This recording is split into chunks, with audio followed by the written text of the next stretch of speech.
হলুদ জার্সি, পায়ে জাদুকরি ছন্দ আর ফুটবলের ক্যানভাসে শিল্পের ছোঁয়া, এই তিনের নামই ব্রাজিলিয়ান ফুটবল। ফুটবল বিশ্বের সবচেয়ে বড় প্রশ্নগুলোর একটি, ব্রাজিলের সর্বকালের শ্রেষ্ঠ ফুটবলার কে? পেলে, রোনালদিনহো, কাকা নাকি নেইমার? তবে এই প্রশ্নের উত্তর কোনো একটি নির্দিষ্ট নামে সীমাবদ্ধ নয়, কারণ এই চার কিংবদন্তির প্রত্যেকেই নিজ নিজ স্টাইল, টেকনিক এবং ক্যারিয়ারের গতিপথে অনন্য এবং তাদের নিজস্ব জায়গায় সেরা। তাই ব্রাজিলিয়ান ফুটবলের সর্বকালের সেরা ফুটবলারের পরিচয় জানতে সম্পূর্ণ ভিডিওটি স্কিপ না করে দেখুন এবং আমাদের সাথে যুক্ত হতে আনএক্সপেক্টেড এন্টারটেনমেন্টকে সাবস্ক্রাইব করে বেল আইকনটি প্রেস করে দিন। Welcome to Unexpected Entertainment.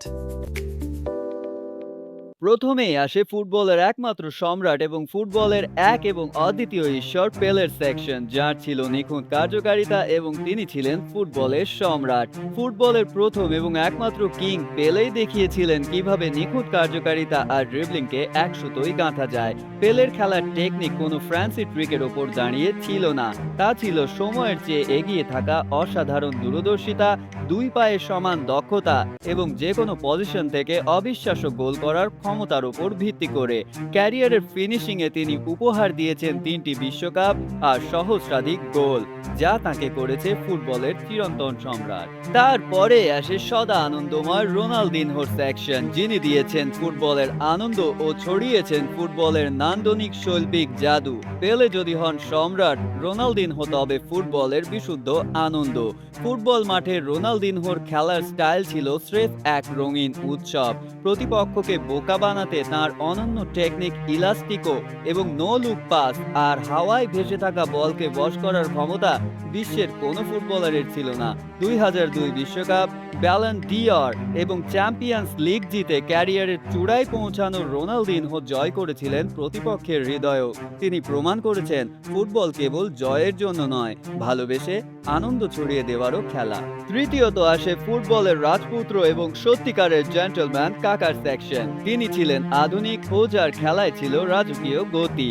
কাকার টেকনিক ও স্টাইল ছিল পেপসি ড্রিবলিং আর ক্ষুরোধার গতির এক অভূতপূর্ব সংমিশ্রণ। তিনি কোনো অপ্রয়োজনীয় ট্রিক করতেন না। ড্রিবলিংয়ে তার বল কন্ট্রোল এবং সরাসরি গোল অভিমুখে আক্রমণ করার ক্ষমতা ছিল প্রতিপক্ষের জন্য আতঙ্কের অপর নাম। 2007 সালে ম্যানচেস্টার ইউনাইটেডের রক্ষণভাগ একা চুরমার করে এসি মিলানকে চ্যাম্পিয়ন্স লিগ জেতানো এবং একই বছর মেসির যুগে শেষ মানব হিসেবে ব্যালন ডি'অর জয় কাকাকে এনে দিয়েছে নিখুঁত এক রাজকীয় পরিচয়। আর সব শেষে আসে সব থেকে সেন্সেশনাল সেই খেলোয়াড়, যিনি বিশ্বকাপ জিতে না আনলেও ততদিন ফুটবল অনুরাগীদের হৃদয়ে অমর হয়ে থাকবেন যতদিন ফুটবলের অস্তিত্ব থাকবে। তিনি অন্য কেউ নন, দ্য ফুটবল সেন্সেশন নেইমার। আধুনিক ফুটবলের একা লড়াকু শিল্পী। আধুনিক ফুটবলের সবচেয়ে কঠিন ও শারীরিক লড়াইয়ের যুগে ব্রাজিলের ঐতিহ্যবাহী জোগো বনিতো ধরে রেখেছেন নেইমার। প্রতিপক্ষের কড়া ফাউল আর চরম মানসিক চাপের মুখেও তার ফ্লিক, রেইনবো ড্রিবলিং এবং বল নিয়ে প্রতিপক্ষকে নাচানোর টেকনিক তাকে এই যুগের সেরা বিনোদনদাতায় পরিণত করেছে।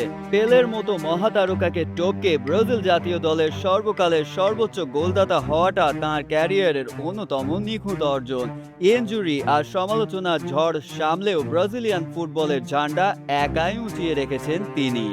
তাহলে সর্বকালের সেরাকে? পেলে ফুটবলের ভিত গড়ে দিয়েছেন ট্রফি আর নিখুঁত কার্যকারিতা দিয়ে। রোনালদিনহো ফুটবলকে দিয়েছেন প্রাণ আর শৈল্পিক হাসি। কাকা দেখিয়েছেন গতির সাথে ফুটবলের রাজকীয়তার মেলবন্ধন। আর নেইমার কঠিন বাস্তবতার যুগেও ব্রাজিলের সেই পুরানো সাম্বা ট্র্যাডিশন বাঁচিয়ে রেখেছেন। সবশেষে বলা যায়, ফুটবলকে যদি এক খণ্ড ক্যানভাস ধরা হয়, তবে এরা প্রত্যেকেই ভিন্ন ভিন্ন রঙে আঁকা এক একটি অতুলনীয় মাস্টারপিস। তাই শ্রেষ্ঠত্বের কোনো একক ট্রফি নয়, তারা প্রত্যেকেই দাঁড়িয়ে আছেন নিজের গড়া স্বকীয়তার সিংহাসনে। তবে আপনার ব্যক্তিগত মতে এই চারজনের মধ্যে কে সেরা? কার খেলা দেখতে আপনি সবচেয়ে বেশি ভালোবাসেন? কমেন্টে অবশ্যই জানিয়ে দিন এখনই। দেখা হচ্ছে পরের ভিডিওতে। আর ততক্ষণ পর্যন্ত আমাদের সাথে যুক্ত থাকতে এক্ষুনি চ্যানেলটিকে সাবস্ক্রাইব করে বেল আইকনটি প্রেস করে রাখুন, যাতে ফুটবলের এই নাটকীয় এবং শৈল্পিক কন্টেন্ট একটাও আপনার হাতছাড়া না হয়। টাটা।